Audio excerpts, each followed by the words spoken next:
pessoal, tudo bem? Então vamos para o nosso segundo encontro.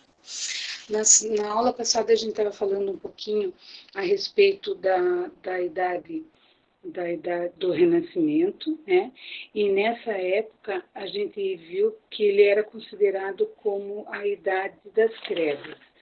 Por que ele recebeu esse nome?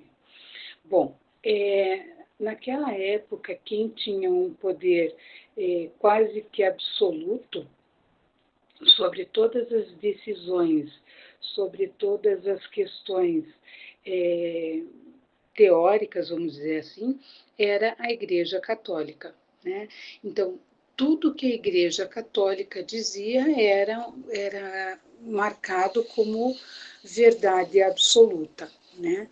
Então, todo o pessoal do clero, dos padres, bispos, eram eles que tinham o poder sobre os estudos, sobre as experiências, sobre as pesquisas, tá?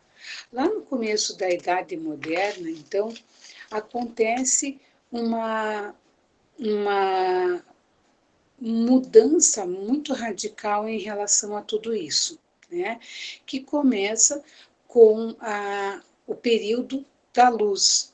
Esse período da luz é uma transformação, né, dessa fase que vinha acontecendo antigamente, né, para uma mudança e uma valorização muito grande do ser humano, certo? Então, assim, o que o ser humano, o que o indivíduo pensava, as suas pesquisas, as suas opiniões passavam a ter uma valorização muito maior.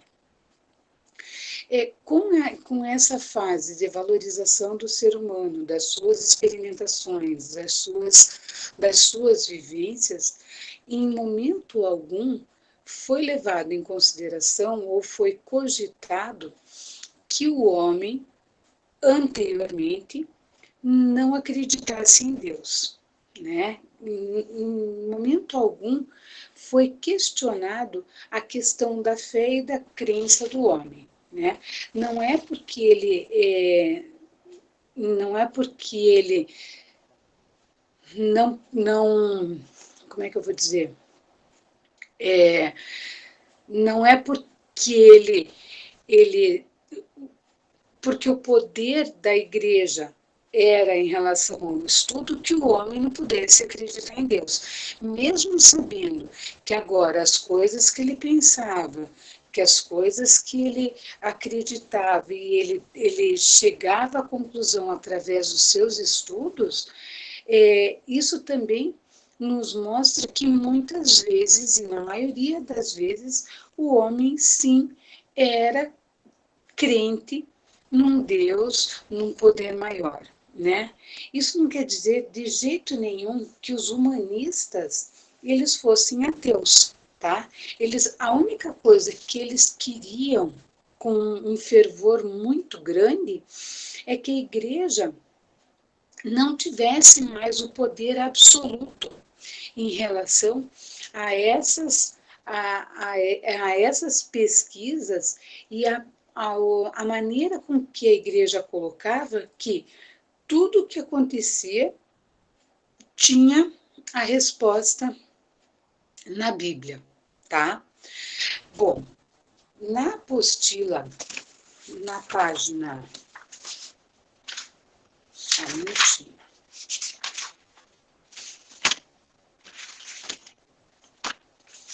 Deixa eu ver qual é a página aqui.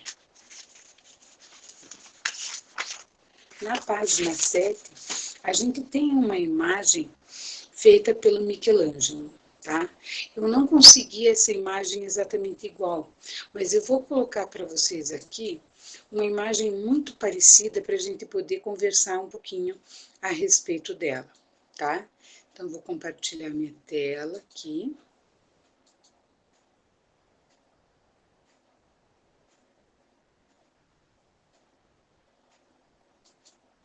Então, vejam bem, a imagem que vocês é uma imagem muito com essa aqui, eu acredito que seja feita na mesma série, né? Na mesma época, tá? E essa imagem é uma imagem do Michelangelo, né? Que se chama O Homem Nu em Pé, tá? Esse, na apostila de vocês, aparece como o homem nu em pé de frente, e essa que vocês estão vendo aqui, ela está de costas, né?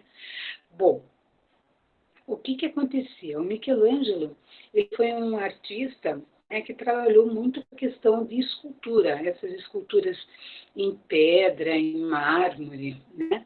Só que para a realização dessas esculturas, havia toda uma questão de estudo feito para poder realizar essa atividade, tá? Então, é importante que vocês saibam e tenham conhecimento, né, que antes da realização dessas esculturas, o artista geralmente faz um projeto, né, um desenho, um estudo. Esse estudo aqui, ele mostra um grande conhecimento na questão da anatomia do corpo humano, né? Essa anatomia, ela mostra uma fidelidade bastante grande na representação do contorno do corpo, das proporções, né, das proporções que esse corpo tem, né? Essa imagem foi feita provavelmente através de um modelo vivo que estaria posando para o Michelangelo, né? E dá para observar também a questão da luz e da sombra nessa imagem e da musculatura desse corpo humano, tá? Com que material, no caso, essa imagem foi feita? Essa imagem foi feita com uma técnica chamada bico de pena, tá? O bico de pena é um instrumento, mais ou menos que nem a caneta tinteira, né? Só que ela não tem o reservatório de tinta, a ponta é igual, onde tem um furinho que, ao mergulhar no nanquim, ele armazena ali para você poder trabalhar, tá? Então, vejam bem, nessa imagem, o Michelangelo trabalha toda a figura com linhas pequenininhas, trabalhando a questão da textura.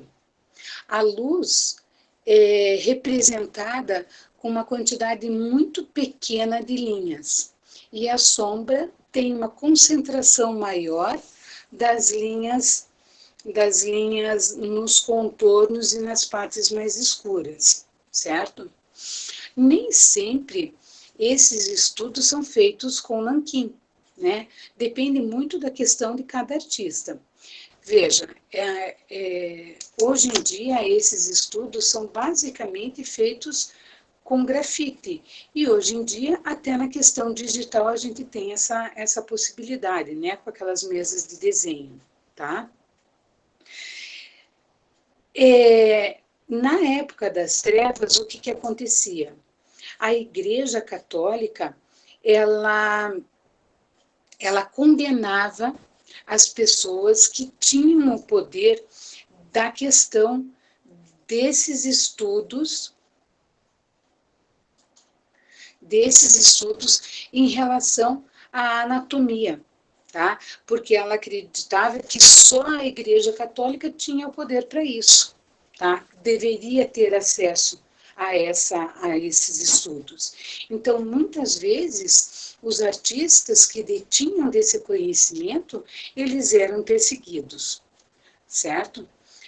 Em relação também a essa imagem, a gente consegue perceber que os contornos são trabalhados com uma linha mais espessa, mais grossa, tá? Que também dão essa ideia da luz e da sombra. Tá? Bom, a palavra renascimento tem um significado bem particular, e ele surgiu de uma palavra chamada renascense, que é do francês. Esse renascimento surgiu por volta do século XIX. Qual era a ideia desse renascimento? Né? Renascer quer dizer retornar à vida, é trazer alguma coisa que já está morta novamente para viver, né? Para a vida. Tá? Então, o que quer dizer isso? Quer dizer que vai ser resgatado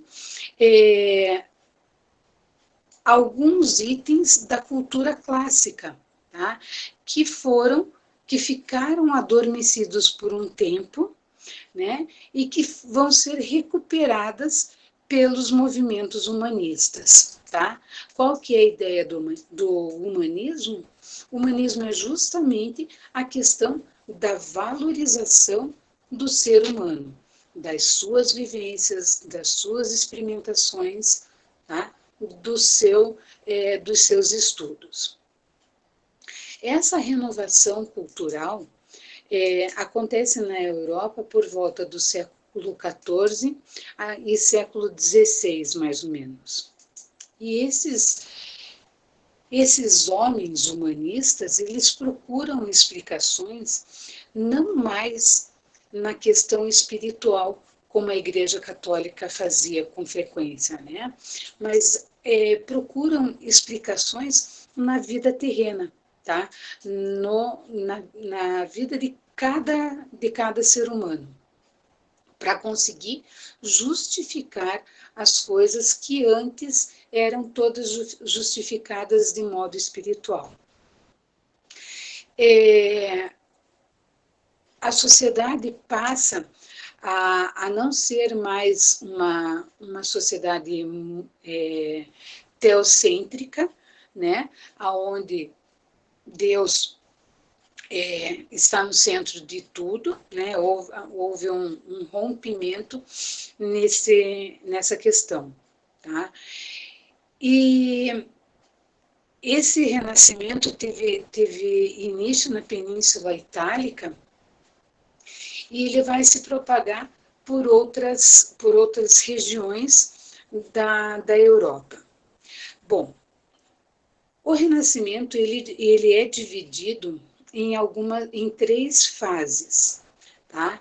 Eu não vou explicar muito ainda a respeito disso, vai ficar para o nosso próximo encontro, mas eu vou deixar aqui algumas imagens para vocês darem uma olhada, né? Então, o Renascimento ele é dividido em 3 fases. Na fase do Trecento, que acontece lá pelo século XIV, ela acontece também, recebe o nome de Quattrocento. Esse Quattrocento é por volta do século XV. E o Cinquecento. Tá? Essas imagens que eu estou mostrando para vocês não estão na mesma ordem das fases que eu falei. Tá? O Cinquecento é por volta do século XVI. Estou mostrando para vocês agora algumas imagens, né, das obras renascentistas. E eu gostaria que vocês percebessem e dessem uma olhadinha no que está sendo representado nessas obras. Então, vejam. Vamos retornar aqui um pouquinho. Olha lá. Analisem bem quais são os temas representados nessas imagens. Tá? O que muda? O que muda nas imagens representadas na época das trevas e o que muda agora na representação das obras do Renascimento, certo? Então, fica aqui a pergunta. Fica aqui a pergunta, e eu gostaria que vocês tentassem analisar, então, durante esse período até a nossa próxima aula, tá? Para que a gente possa retornar à explicação e dar continuidade na explicação do que acontecia em cada um dessas fases do Renascimento. Feito? Muito obrigada. Até o nosso próximo encontro.